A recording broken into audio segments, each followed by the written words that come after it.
Hi. It's such a privilege to speak this morning. I'm Emily. I'm married to Joel. If you're in any doubt about whether I have children, please note the iPad case, aggressively robust, and the orange juice stain on the jumper as well from this morning. So I have two children who are out in their groups. I'm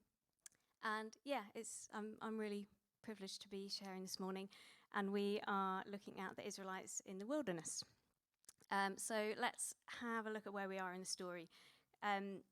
So God has brought the Israelites safely through the Red Sea in a miraculous display of his power, his might. Moses has praised God with a song, and at this point the Israelites are like, "Great, I'm happy to follow Moses because this has gone really well for us at this point." And they set out into the wilderness, and quite quickly the people begin to sort of grumble against Moses, and because they're starting to panic about what's going to happen. And it's kind of understandable because after 3 days of no water, they're like, this doesn't look good. What are we doing here? And they get to Marah, and the water's bitter, so they can't drink it. So they grumble to Moses, and Moses cries out to God, and God tells Moses to throw a log into the water, and it makes the water sweet, and they can drink it. And then they come to Elim and camp by 12 springs of water and 70 palm trees, which sounds lovely. And then they set out from Elim, and between Elim and Sinai is the wilderness of Sin. And if you want a bit of an idea of sort of time frame, they get to the wilderness of Sin on the 15th day of the second month after leaving Egypt. And again, they grumble against Moses and Aaron, saying, also, I just really like the use of the word grumble.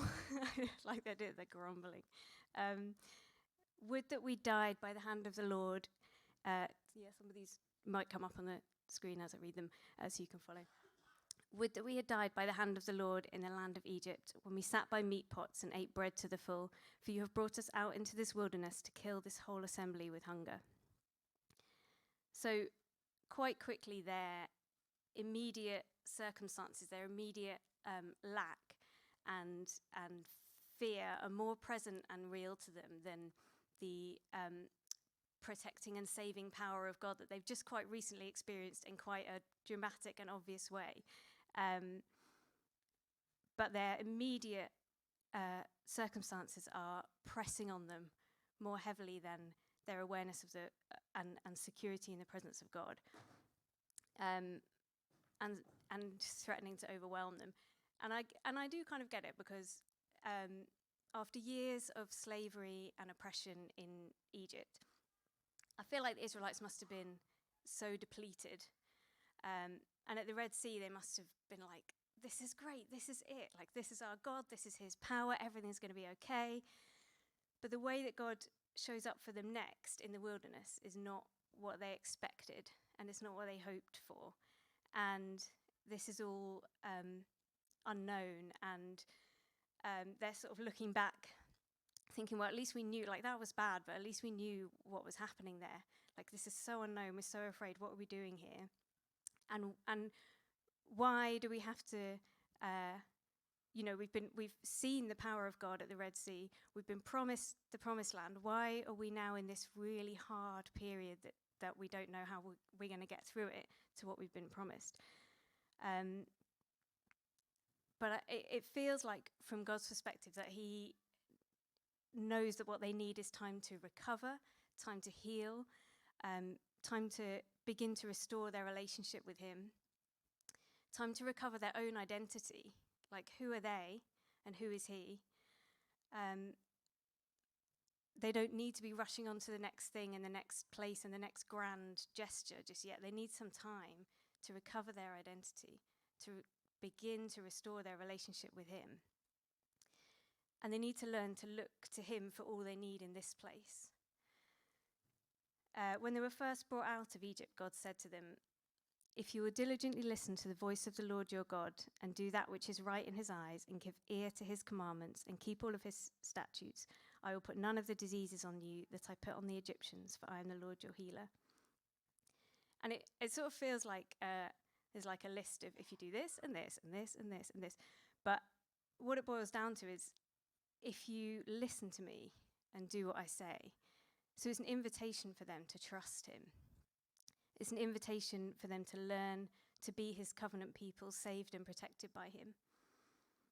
And I think he's trying to put in place rhythms and structures and a framework that will make it possible for his people to begin to know him again, that will make it possible for his presence to be accessible again in a post-Eden context, which is really what they're longing for. They think they're longing for this place, this glorious place that he's promised them. They're longing for his presence and intimacy with him. And he is trying to put frameworks and rhythms in place that will make his presence accessible to them again. And he's trying to build their trust in him and show them how to form habits and rhythms of being in relationship with him.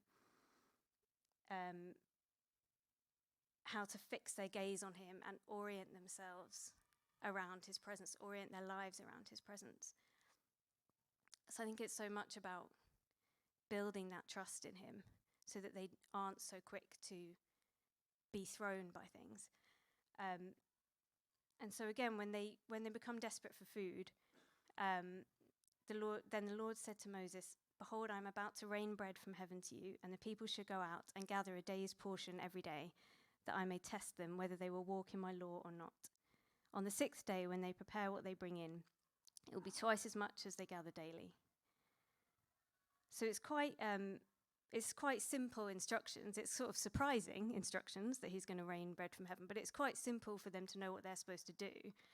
And so in the evening, quail came up and covered the camp, and in the morning, dew lay around the camp. And when the dew had gone up, there was on the face of the wilderness a fine flake-like thing, fine as frost on the ground. And the people don't know what it is. And Moses explains, this is the bread from God that he said he was going to rain down, that he's rained down. And he tells each household or each kind of group in a tent to gather the amount they need for their group. And the people of Israel did so. They gathered, some more, some less. But when they measured it with an omer, whoever gathered much had nothing left over, and whoever gathered little had no lack. Each of them gathered as much as he could eat. So everyone had exactly what they needed for that day. And then Moses tells them not to save any or hold any back for the next day, because that was just what they needed for that day, and God's going to provide the next bit the next day. But obviously some people do hold it back because they are afraid that they're not going to have any the next day. And the next day it's all like moldy and stinks and it's got worms in it, and Moses is annoyed with them. And when the 6th day comes, they're reminded to gather twice as much. So each day they've been gathering just the amount they need for that day, and then on the 6th day they're told, gather twice as much because you're going to be resting tomorrow. And so whatever they don't eat that day, they're supposed to save for tomorrow. And when they do that time the bread doesn't get moldy and grow worms, because that bread was meant for that day, for the 7th day, so that they could rest and they didn't have to go out and gather more.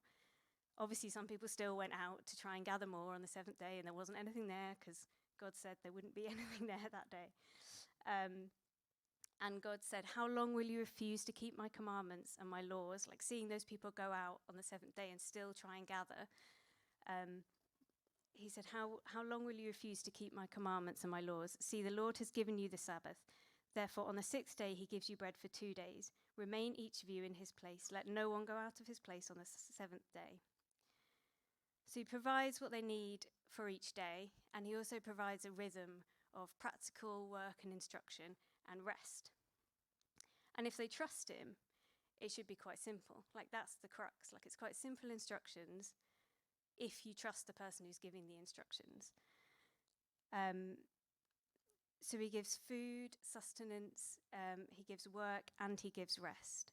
All of those things are being given from God because they're important for the people's survival. And I think he wants them to practice and get into the habit of following his instructions, his rhythm, and trusting him. And habits are habits because we've repeated them and done them again and again, and they've settled in us and they've become second nature. They've become our stance, our posture, because that's something we've repeated again and again and practiced. And I think this is the beginning of that. The Israelites are already trying to rush to the end, but God wants to build a relationship with them that is robust and not flimsy.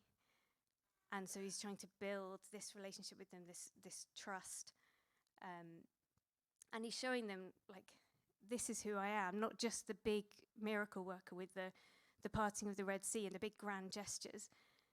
I'm present to you in your everyday rhythms and your everyday needs. Now, this might just be on my mind because I was recently lucky enough to go away for a week snowboarding. But this thing about posture and stance and rhythm is so crucial to snowboarding. And it's probably true of lots of other things like surfing, horse riding, I don't know, but for me it's snowboarding. And when I was first learning to snowboard, there's like so many things to remember. There's like, where are my knees supposed to be? Where are my hips supposed to be? Am I meant to lean this way or this way? Like, how do I turn that way? How do I, like, even which foot's meant to be at the front? Where am I supposed to be looking? And you're trying to tick all of those things off in your head, and it's so hard because it's not, for me, it wasn't like anything I'd ever done before. It wasn't familiar to my body. It wasn't familiar to my mind. So I'm trying to remember all these things. And then the more that you do it and the more that you practice it, the more it becomes it starts to feel natural, and it starts to, feel much more familiar, and you can do it without having to think through all those things. And the turning point for me was when I had a teacher who would just carve a path in front of me, and I would just follow where he was going. And as we'd come up to a turn, because turning is the hardest bit, it's all right when you're just going along, and then you've got to turn in it, and you sort of all tense up. And he would go in front of me and turn, and then so he'd sort of be behind me, and he'd just, as I sort of tensed up to follow him round the turn, he'd say, and he was French, but I'm not going to do the voice because that would be both embarrassing and offensive. But he would say it in this tone. He'd go, Emily, you turn your head, you look at me, you follow me. And I would just like turn my head to where he was. And in turning my head, my whole body and posture would turn where I needed it to go and would turn the board. And still more than 10 years later, I hear, when I come up to a turn or I'm getting a bit nervous, I hear that in my head. And I'm amazed by how much just turning your head to look the right way turns your whole stance and gets you around that bend. And I think, and with snowboarding, if you've got your stance and your posture right and you're in a rhythm and you're confident in what you're doing and you're relaxed, you can absorb a certain amount. So like if you suddenly hit an icy bit and your board doesn't quite catch, or it suddenly gets steeper, or someone whips past you without any warning, you can kind of adjust and just absorb that because you're settled in your rhythm and your stance and you're firm in that. And I think when we're moving in union with God, with our gaze fixed on him, there's a certain amount that we can absorb a little bit more easily. But I know what you're thinking. There are some things in life that we can't just absorb when they come along. No matter how well practiced we are, no matter where our gaze is, how solid our stance is, how firm our foundations, there are some things that when they come, they knock you off your feet and send you flying. And it doesn't matter how many years you've been practicing and how solid you thought how solid your posture was, and it doesn't matter that you had your eyes in the right place. And I'm thinking like a bereavement, an illness, relationship breakdown, whatever it is that you're thinking in your head, those things can absolutely just smack you off your feet. And if you want a visual of this, then just let me give you a little picture of what happened on day 2 of our holiday. Joel has been snowboarding for a long time. He was, very well practiced. He was doing everything right. He was in his stance. He was doing just, very gentle, solid rhythms, looking where he's going. And just someone behind him just lost control and just without any warning just smashed into him and sent him absolutely flying. And he came out with it just with a black eye and he's fine. But which was amazing. But it's tempting to think in that scenario, well, what difference did it make? It still hurt just as much. It still knocked me absolutely flying. What difference did it make? But I think if we've cultivated a posture, a rhythm, and a gaze, a robust union with God, then we're quicker to look to him when that kind of thing happens and just say, what now? And that becomes more instinctual. And that changes the whole equation.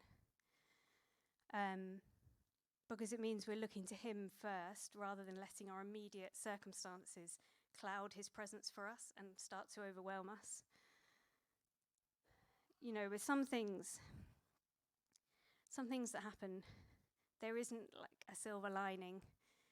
There isn't like well, at least we can be grateful for that. You know, sometimes the only comfort is that we're not alone in it. And as time goes on and life happens and stuff happens, there are kind of fewer and fewer things that I'm absolutely convinced, that I'm certain about in terms of pinning down how God works and how the world works. There's just so much mystery. There's so much mystery. But I am convinced that he doesn't leave us and he doesn't abandon us.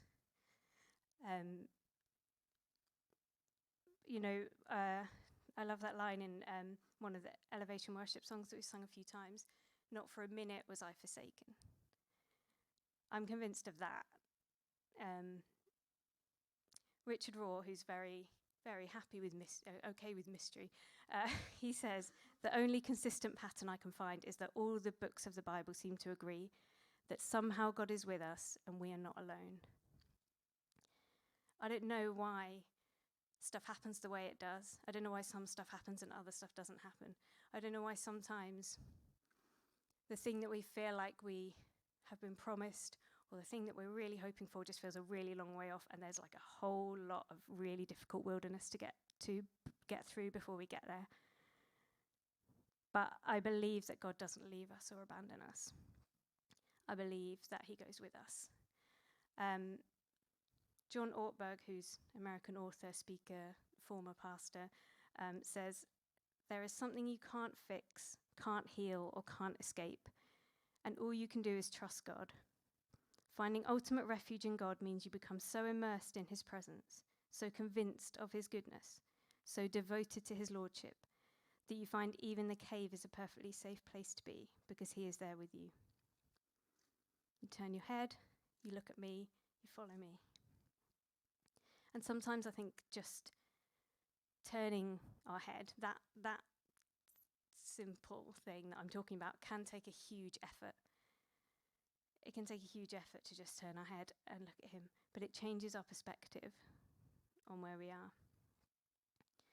And I think this is what God was trying to cultivate in the Israelites in this time in the wilderness, that they would become so aware of his presence and so convinced of his goodness, not just through big dramatic miracles where he saves them, brings them out, through the Red Sea, but through daily shepherding. He didn't leave the Israelites after the parting of the Red Sea, like, that's done, great, and then dash ahead to the promised land and be like, guys, you made it. He's the God that goes with them. And so much important stuff happens between those 2 points, between those two places. The Israelites think that they are lost and wandering aimlessly and sort of wasting time and also on the verge of starvation. But from God's perspective, they were never on the verge of starvation. He was providing what they needed each day. And this is crucial and foundational for their relationship with him, for their journey, for everything that's going to come afterwards. This is going to shape their identity and their relationship with him for all future generations. So it needs to be firm and robust. They need to have trust in him. And I think when, in those times when we have been knocked off our feet, I think that's when we need to instinctively turn to God. When things have disappointed us, not turned out as we expected, or when just something has just smashed us right off course. John Eldridge says, we begin by loving God in our longing for life to be good again. So he talks about like that feeling of like, when is stuff going to be easier? When is stuff going to feel better? When is this going to hurt less? And he's like, that's where you start. You begin, or we begin, by loving God in our longing for life to be good again. We choose in that place, in the wilderness, to look to him as our rescuer, our healer, and our provider, one day at a time. And it feels like, this whole bit to me feels like a foreshadowing of Psalm 23. The Lord is my shepherd, and I lack nothing, which is obviously fulfilled in Jesus as the good shepherd. And the sheep look to the shepherd to provide what they need to survive, to keep going. They look for reassurance that they're safe and protected, and they look to the shepherd to know when to stay and when to go. And I think God is trying to teach them to trust him and follow him and show this part of his character and let this part of his character settle in them so that they're so convinced of his goodness. And later in Psalm 23 it says, even though I walk through the darkest valley or the valley of the shadow of death, your rod and your staff comfort me. And just like John Ortberg said, even in the cave, that's a perfectly safe place to be because he's there with us. And this time in the wilderness was always supposed to be a testimony about who God is. It was always supposed to stand as a testimony that people looked back to.